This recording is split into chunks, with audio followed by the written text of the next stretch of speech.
ॐ गं गणापतये नमः। रामकृष्ण हरी मंडळी, संकष्टी चतुर्थी किंवा संकष्ट चतुर्थी हे भगवान गणेशाला समर्पित एक महत्त्वाची व्रत आणि सण आहे. ही प्रत्येक महिन्यात हिंदू पंचांगानुसार कृष्ण पक्षातील म्हणजेच पौर्णिमेनंतरच्या पंधरवड्यातील चतुर्थी तिथीला साजरी केली जाते. एका सामान्य वर्षात 12 संकष्टी चतुर्थी येतात. अधिक मास असल्यास 13 संकष्टी चतुर्थी येतात. हा दिवस चंद्रोदयावर आधारित असतो, म्हणजे चतुर्थी तिथी दरम्यान चंद्र उगवतो त्या दिवशी व्रत पाळले जाते आणि चंद्रदर्शन करून उपवास सोडला जातो. जर ही चतुर्थी मंगळवारी पडली तर तिला अंगारकी संकष्टी चतुर्थी म्हणतात, जी खूप शुभ आणि विशेष मानली जाते. महाराष्ट्रात आणि पश्चिम भारतात हे व्रत विशेष लोकप्रिय आहे आणि गणपती मंदिरांमध्ये मोठ्या भक्तिभावानं साजरे केले जाते. संकष्टी चतुर्थी साजरी कशी केली जाते? सकाळी स्नान करून गणेशाची पूजा, दिवसभर उपवास म्हणजे फळाहार किंवा निर्जळ, संध्याकाळी गणेशाची विशेष पूजा म्हणजेच संकष्टी गणपती पूजा, मंत्रजप उदाहरणार्थ ओम गम गणपतये नमः. चंद्रदर्शन झाल्यावर चंद्रदर्शन घेऊन उपवास सोडला जातो, फळे, दूध किंवा पदार्थ घेऊन. प्रत्येक महिन्यात गणेशाचे वेगळे रूप जसे लंबोदर, वक्रतुंड इत्यादी पूजले जाते. फेब्रुवारी 2026 मध्ये फाल्गुन महिन्यातील संकष्टी चतुर्थी 5 फेब्रुवारी 2026 रोजी म्हणजे गुरुवारी साजरी केली जाईल. चतुर्थी तिथी 5 फेब्रुवारीला रात्री सुरू होऊन 6 फेब्रुवारीला संपते आणि चंद्रोदय साधारण रात्री 9:45 ते 10च्या आसपास असतो. तर संकष्टी चतुर्थी ही केवळ एक तिथी नसून ती भक्तांच्या जीवनातील संकटे दूर करणारी, श्रद्धा दृढ करणारी आणि गणपती बाप्पाच्या अपार कृपेचा अनुभव देणारी पवित्र परंपरा आहे. संकटहर्ता म्हणून ओळखल्या जाणाऱ्या श्री गणेशाला समर्पित असलेले हे व्रत भक्तांनी मनोभावे केल्यास अशक्य वाटणारी संकटही दूर होतात, असे शास्त्र आणि पुराणांमध्ये सांगितले आहे. ही कथा आपल्याला हेच शिकवते की संकटे कोणावरही येऊ शकतात, सामान्य माणसावर नव्हे तर देवांवर सुद्धा. परंतु जेव्हा भक्ती खरी असते, श्रद्धा अखंड असते आणि व्रत नियमाने मनापासून केले जाते, तेव्हा त्या संकटांचे रूपांतर कृपेत होते. तर आपण संकष्टी चतुर्थीची कथा पाहणार आहोत. कथा आवडली तर नक्की लाईक आणि चॅनल सबस्क्राईब करा. कथा बनवण्यासाठी खूप मेहनत लागते. फार फार पूर्वी द्वापार युगामध्ये यादव कुळ अत्यंत वैभवशाली आणि सामर्थ्यवान होते. या यादव कुळामध्ये सत्राजित नावाचा एक राजा होता. सत्राजित राजा पराक्रमी, श्रीमंत आणि लोकप्रिय होता. परंतु त्याची सर्वात मोठी ओळख होती ती म्हणजे त्याची सूर्यदेवांवरील अढळ भक्ती. त्याने सहजासहजी नव्हे तर तब्बल 100 वर्षे अखंड सूर्याची उपासना केली होती. ऊन, वारा, पाऊस, थंडी, उपास कोणतेही कष्ट असो, पण सत्राजित राजाने कधीही आपल्या उपासनेत खंड पडू दिला नाही. त्याच्या कठोर तपश्चर्येमुळे अखेर सूर्यदेव प्रसन्न झाले. एके दिवशी सूर्यदेव प्रत्यक्ष सत्राजित राजासमोर प्रगट झाले. त्यांच्या तेजाने संपूर्ण आसमंत उजळून निघाला. सूर्यदेवांनी राजाला म्हटले, राजा, तुझा भक्तीने आणि तपश्चर्येने मी अत्यंत प्रसन्न झालो आहे. तू जे काही मागशील ते मी तुला देईन. सत्राजित राजा अत्यंत नम्र होता. त्याने कोणतीही मोठी इच्छा व्यक्त केली नाही. या त्याच्या निरपेक्ष भावनेने सूर्यदेव अधिकच प्रसन्न झाले आणि त्यांनी त्याला एक दिव्य रत्न प्रदान केले, तेच स्यमंतक मणी. स्यमंतक मणी हा सामान्य रत्न नव्हता. त्याचे तेज इतके प्रखर होते की जणू पृथ्वीवर दुसराच सूर्य अवतरला आहे असे वाटावे. असे मानले जाते की ज्या ठिकाणी स्यमंतक मणी असेल त्या ठिकाणी दररोज अमाप सोन्याची उत्पत्ती होत असे. या मण्याच्या प्रभावामुळे सत्राजित राजा अपार संपत्तीचा स्वामी झाला. परंतु या संपत्तीचा उपयोग त्याने केवळ स्वतःसाठी न करता लोककल्याणासाठी केला. तो दररोज आपल्या राज्यात हजारो लोकांना अन्नदान करू लागला. कोणीही उपाशी राहू नये, कोणीही दुःखी राहू नये हीच त्याची इच्छा होती. परंतु मित्रांनो, जिथे संपत्ती येते तिथे अहंकार येण्याचा धोका असतो. हळूहळू सत्राजित राजाच्या मनात स्यमंतक मणीबद्दल ममत्व वाढू लागले. तो मणी आपल्याच मालकीचा आहे अशी भावना त्याच्या मनात खोलवर रुजू लागली. स्यमंतक मणीची कीर्ती संपूर्ण यादव कुळात पसरली. ही बातमी भगवान श्रीकृष्णांपर्यंतही पोहोचली. श्रीकृष्णांना त्या मण्याची लालसा नव्हती, त्यांचा विचार लोककल्याणाचा होता. त्यांनी सत्राजित राजाला नम्रपणे सांगितले, राजा, हा स्यमंतक मणी यादव कुळाच्या तिजोरीत ठेवावा. त्याचा उपयोग सर्वांच्या भल्यासाठी होईल. परंतु अहंकाराने ग्रासलेल्या सत्राजित राजाने ही विनंती मान्य केली नाही. त्याने तो मणी स्वतःकडेच ठेवण्याचा हट्ट धरला. याच क्षणापासून या कथेला वेगळे वळण मिळाले आणि संकटांची छाया दाटू लागली. सत्राजित राजाचा भाऊ प्रसेन हा पराक्रमी योद्धा होता. एके दिवशी प्रसेनने स्यमंतक मणी आपल्या गळ्यात घातला आणि तो शिकारीसाठी अरण्यात निघून गेला. घनदाट जंगल, भयाण शांतता आणि अनपेक्षित संकट अशा वातावरणात एका भयंकर सिंहाने प्रसेनावर अचानक हल्ला केला. त्या हल्ल्यात प्रसेनचा मृत्यू झाला आणि सिंहाने त्याच्या गळ्यातील स्यमंतक मणी पळवून नेला. पुढे त्या सिंहालाही एक महाबलाढ्य योद्ध्याने ठार मारले. तो योद्धा म्हणजे जांबुवंत. जांबुवंत हा त्रेतायुगात प्रभू श्रीरामांचा परमभक्त होता. रामसेवेच्या बळावर त्याला चिरंजीवी होण्याचे वरदान मिळाले होते आणि तो द्वापार युगापर्यंत जिवंत होता. सिंहाला मारल्यानंतर जांबुवंताने त्याने स्यमंतक मणी आपल्या कन्या जांबुवंती हिच्या गळ्यात घातला. इकडे दिवस गेले पण प्रसेन घरी परतलाच नाही. स्यमंतक मणीही दिसेनासा झाला. सत्राजित राजा दुःखाने व्याकुळ झाला. परंतु त्या दुःखाचे रूपांतर हळूहळू संशयात झाले आणि त्या संशयाने घेतलेले सर्वात भयंकर रूप म्हणजे भगवान श्रीकृष्णांवर चोरीचा आळ. कृष्णानेच माझा स्यमंतक मणी चोरला असा खोटा आरोप सत्राजित राजाने केला. सत्राजित राजाने भगवान श्रीकृष्णांवर चोरीचा आळ घेतल्याची वार्ता द्वारकेमध्ये वाऱ्यासारखी पसरली. यादव कुळात खळबळ उडाली. ज्यांना श्रीकृष्णांचे चरित्र माहीत होते त्यांच्या मनात वेदना होत्या, पण ज्यांच्या मनात मत्सर होता त्यांनी त्या आळाला खत पाणी घालण्यास सुरुवात केली.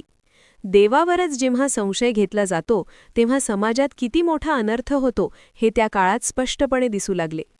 भगवान श्रीकृष्णांना ही गोष्ट समजली. त्यांना दुःख झाले, राग नाही. कारण श्रीकृष्णांना माहीत होते सत्याला वेळ लागतो पण ते कधीही हरत नाही. आपल्या निष्कलंकतेचा पुरावा देण्यासाठी आणि सत्राजित राजाच्या मनातील संशय दूर करण्यासाठी श्रीकृष्णांनी स्वतःच प्रसेनाचा शोध घेण्याचा निर्णय घेतला. श्रीकृष्ण अरण्याकडे निघाले. यादव योद्धे त्यांच्यासोबत होते. घनदाट जंगल, उंच वृक्ष, भयान शांतता या सगळ्यातून जात असताना श्रीकृष्ण प्रत्येक गोष्ट बारकाईने पाहत होते. काही अंतर गेल्यावर त्यांना प्रसेनाचा मृतदेह दिसला. त्याच्या शरीरावर सिंहाच्या हल्ल्याच्या स्पष्ट खुणा होत्या. जमिनीवर मोठ्या पंजांचे ठसे होते. श्रीकृष्णांनी त्या ठशांचा माग काढण्यास सुरुवात केली. तो माग त्यांना अधिकच आत अरण्याच्या खोल भागात घेऊन गेला. चालता चालता ते एका विशाल गुहेजवळ येऊन पोहोचले. ही गुहा म्हणजे जांबुवंताची निवासस्थानी होती. गुहेत प्रवेश करताच श्रीकृष्णांना आतून तेजाचा झोत जाणवला. तो स्यमंतक मणीचाच प्रकाश होता. त्याच क्षणी गुहेत एक कोलाहल झाला. जांबुवंताची कन्या जांबुवंती गुहेत परपुरुष आलेला पाहून घाबरून ओरडू लागली. तिचा आवाज ऐकून जांबुवंत तिथे आला. समोर उभ्या असलेल्या तेजस्वी पुरुषाकडे पाहूनही त्याने विचार केला नाही. आपल्या गुहेत घुसलेल्या व्यक्तीला शत्रू समजून त्याने श्रीकृष्णांवर जोरदार हल्ला केला. मित्रांनो, येथे दोन महान शक्ती आमनेसामने आल्या. एकीकडे त्रेतायुगातील महाबलाढ्य योद्धा जांबुवंत आणि दुसरीकडे द्वापार युगातील साक्षात भगवान श्रीकृष्ण. दोघांमध्ये घनघोर युद्ध सुरू झाले. हे युद्ध 1-2 तासांचे नव्हते, 1-2 दिवसांचेही नव्हते. तब्बल 21 दिवस आणि 21 रात्री हे युद्ध अखंड चालू राहिले. जांबुवंत अत्यंत बलवान होता. त्याने पर्वत उचलून फेकले, विशाल दगडांनी हल्ले केले. श्रीकृष्णांनीही त्याला तितक्याच सामर्थ्याने प्रत्युत्तर दिले. संपूर्ण अरण्य युद्धाच्या गर्जनेने हादरून गेले. देव, ऋषी, गंधर्व हे सगळे आकाशातून हे युद्ध पाहत होते. हळूहळू जांबुवंत थकू लागला. त्याचे शरीर जखमांनी भरले. शेवटी तो जमिनीवर कोसळला. त्या अवस्थेत त्याच्या मुखातून नकळत राम राम असा आर्त पुकार निघाला. त्या क्षणी श्रीकृष्ण थांबले. जांबुवंताच्या डोळ्यांसमोर एक अद्भुत दृश्य प्रगट झाले. समोर उभ्या असलेल्या श्रीकृष्णांत त्याला आपल्या आराध्य प्रभू श्रीरामांचेच दर्शन झाले. त्या क्षणी जांबुवंताला सत्य उमगले. त्याने श्रीकृष्णांच्या चरणी मस्तक टेकवले आणि आपल्या अपराधाची कबुली दिली. प्रभू, मी तुम्हाला ओळखू शकलो नाही, मला क्षमा करा, असे म्हणून तो रडू लागला. श्रीकृष्णांनी प्रेमाने त्याला उचलले आणि शांत केले. जांबुवंताने तत्काळ स्यमंतक मणी श्रीकृष्णांना अर्पण केला. एवढेच नाही तर आपल्या कन्या जांबुवंतीचा विवाहही श्रीकृष्णांशी लावून दिला. त्याचे जीवनकार्य पूर्ण झाले होते.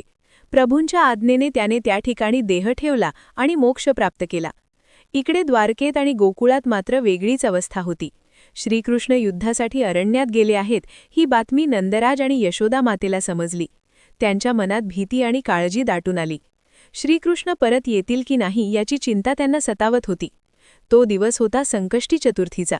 दुसऱ्या दिवशी नंदराज आणि यशोदा मातेनं मनोभावे संकष्टी चतुर्थीचे व्रत केले. गणपती बाप्पाचे नामस्मरण केले, उपवास केला आणि श्रीकृष्णांच्या सुरक्षिततेसाठी प्रार्थना केली. त्यांच्या भक्तीने आणि श्रद्धेने आकाशातही कंपन झाले. याच गणपती बाप्पाच्या कृपेने श्रीकृष्ण विजयी झाले आणि सत्य उजेडात आले. स्यमंतिक मणी परत मिळाला आणि श्रीकृष्णांवर घेतलेला चोरीचा आळ खोटा ठरू लागला. सत्याचा विजय झाला.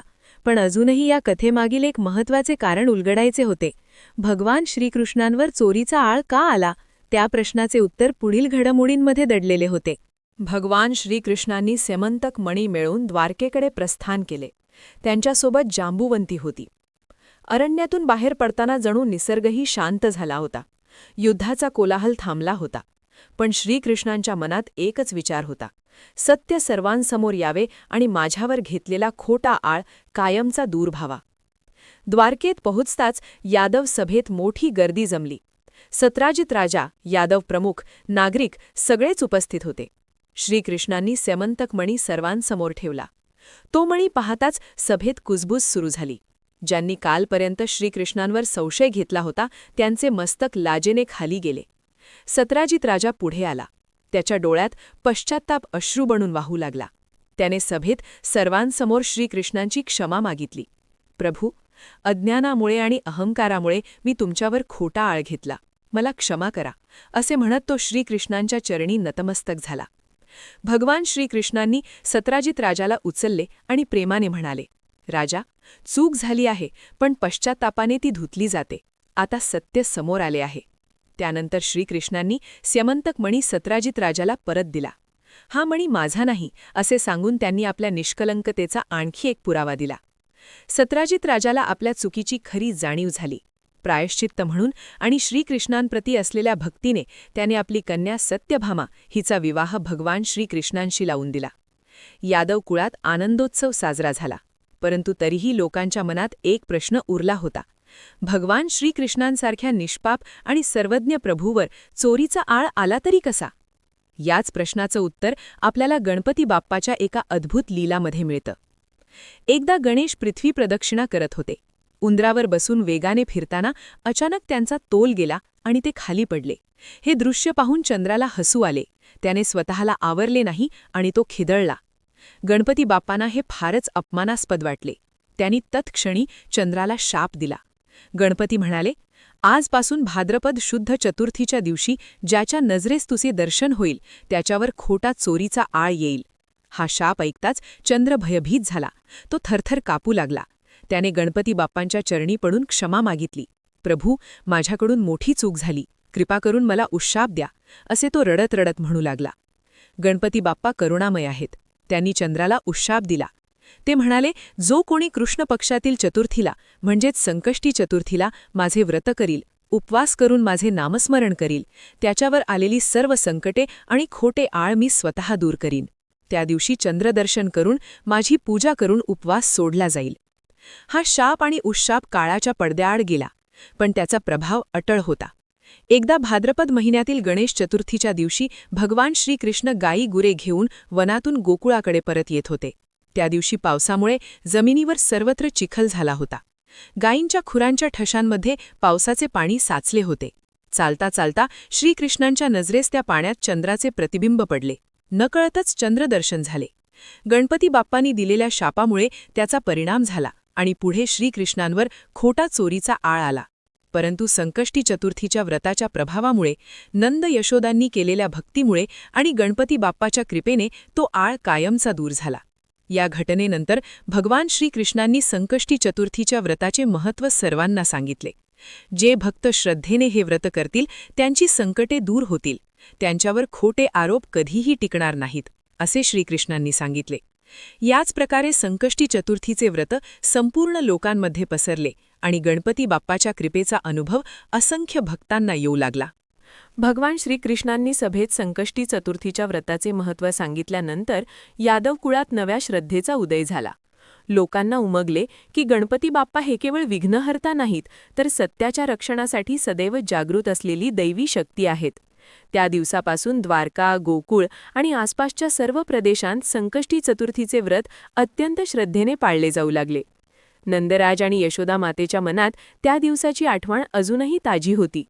श्रीकृष्ण अरण्यात युद्ध करत असताना त्यांच्या मनातील भीती, काळजी आणि व्याकुळता या सगळ्यांवर त्यांनी केवळ एकाच गोष्टीचा आधार घेतला होता, तो म्हणजे गणपती बाप्पाची भक्ती. उपवास, नामस्मरण आणि अखंड प्रार्थना यांच्या बळावरच त्यांनी तो दिवस पार केला होता. त्यांच्या भक्तीचा परिणाम असा झाला की श्रीकृष्ण सुरक्षितपणे परत आले आणि सत्य सर्वांसमोर उघड झाले. या घटनेनंतर अनेकांनी संकष्टी चतुर्थीचे व्रत अंगीकारले.